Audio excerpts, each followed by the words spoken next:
The wind howled through the pine trees as Marcus trudged through the deep snow, his breath forming thick clouds in the frigid mountain air. He had been tracking elk for 3 days now, moving deeper into the wilderness than he had ventured in years. The old mountain man knew these peaks like the lines on his weathered hands, every ridge and valley a familiar companion in his solitary existence. It was near dusk when he heard it, a muffled sound that didn't belong to the mountain. Marcus stopped, his hand instinctively moving to the rifle slung across his broad shoulders. The sound came again, faint but distinctly human, a desperate plea carried on the wind. He followed it, his boots crunching through the crystalline snow, until he came upon something that made him freeze in his tracks. There, half buried in a snowdrift beside an overturned cart, was a large burlap sack. It was moving. The muffled cries were coming from inside. Marcus approached cautiously, years of mountain wisdom making him wary of traps and ambushes. But as he drew closer, the desperation in those cries touched something in his chest that he thought had frozen over long ago. His gloved hands worked quickly at the rope binding the sack. The knots were tight, cruelly so, and his fingers fumbled in the cold. Finally, he managed to loosen them enough to pull open the top of the sack. What he saw inside made his breath catch. A young woman tumbled out onto the snow, gasping for air like a drowning person breaking the surface of water. She was Chinese, that much was clear from her features, wearing a red silk dress that seemed absurdly out of place in this frozen wasteland. Her face was pale, lips tinged blue, and she was shaking violently. "Please," she gasped in accented English, her voice raw and desperate. "I can't breathe, can't breathe." Marcus quickly shed his heavy fur-lined coat and wrapped it around her trembling shoulders. She clutched at it desperately, still gulping air as if she couldn't get enough of it. Her dark eyes were wide with terror and something else, a haunted look that spoke of horrors witnessed. "Easy now," Marcus said in his gruff voice, unused to speaking after days of solitude. "You're safe. Breathe slow." He looked around quickly, assessing the situation. The overturned cart nearby was clearly the remains of a transport wagon. Supplies were scattered across the snow, and there were signs of a struggle. Boot prints, disturbed snow, and what looked like bloodstains already being covered by fresh snowfall. But no bodies. No horses. Just this woman, left to suffocate in a sack like she was nothing more than unwanted cargo. The woman's breathing began to slow, becoming more regular, though she continued to shake. Marcus knew he needed to get her somewhere warm or she would die from exposure.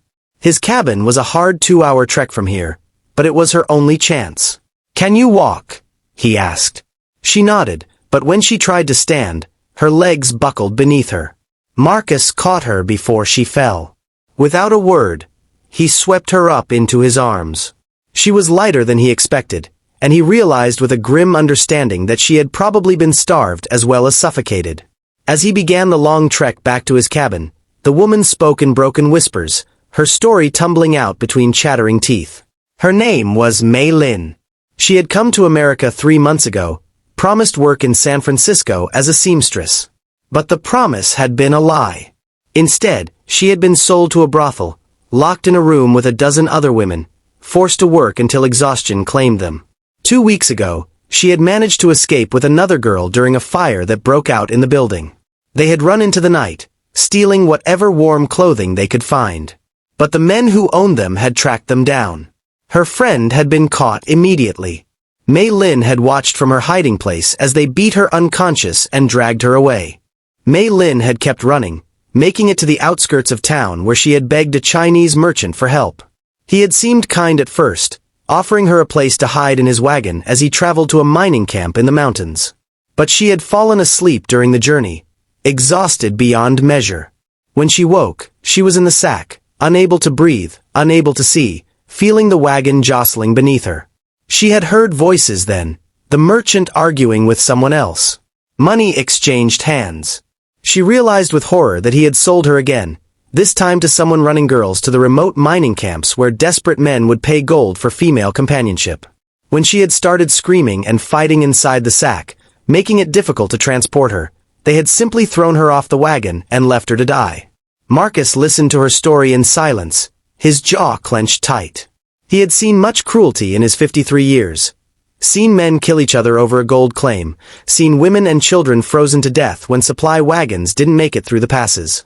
But there was something about this deliberate, calculated cruelty that made his blood run cold in a way the mountain wind never could. They reached his cabin just as full darkness fell. It was a simple structure, built with his own hands from lodgepole pines, but it was solid and warm. He carried Mei Lin inside and set her down near the pot-bellied stove, quickly stoking the fire until it roared with heat. For the first time, he got a good look at her in the firelight. She couldn't have been more than 25 years old. Her red silk dress was torn and filthy, embroidered with delicate flowers that spoke of a life that should have been full of beauty and grace. Her feet were wrapped in cloth that had once been part of a shirt, and he could see the blisters and cuts from walking in inadequate footwear through snow and ice. But it was her eyes that shocked him most. When she looked up at him, there was no fear there anymore. Instead, there was a fierce determination, a will to survive that burned as bright as the fire warming the room. "You should sleep," Marcus said gruffly, uncomfortable with the gratitude he saw in her expression. "We'll figure out what to do in the morning." But Mei Lin shook her head. "You are alone here?" she asked. "Have been for 12 years, he replied. "Not many folks venture this far up." "Then you understand," she said quietly. "Being alone.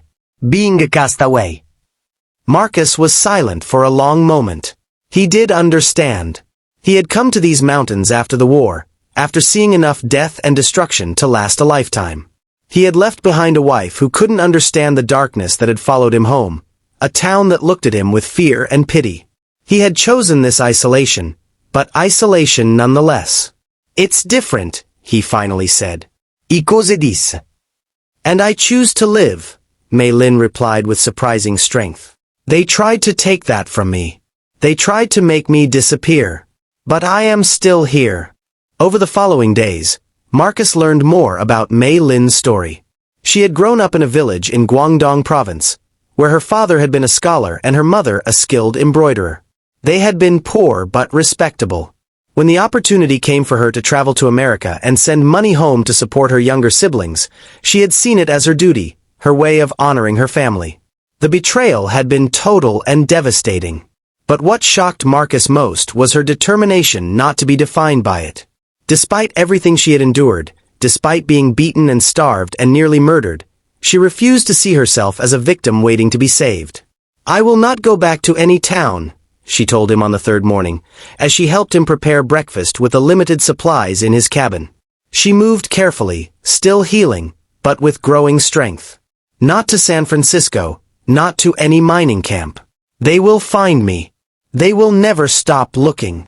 Marcus understood. The trafficking networks that operated in the West were ruthless and far-reaching. A woman who escaped was not just a lost investment. She was a threat to their entire operation. They would search for her, and if they found her, they would make an example of her. "You can stay here," he heard himself say, surprising himself as much as her. "For the winter, at least. When spring comes, we can figure out something else." Mei Lin looked at him with those fierce, determined eyes. "I will earn my keep. I can cook, clean, trap small game. I am not afraid of hard work." "Never thought you were," Marcus replied. What shocked Marcus most in the days that followed was not Mei Lin's resilience, though that was remarkable enough. It was the way her presence began to transform his carefully constructed isolation. She brought life to the cabin in ways he hadn't expected.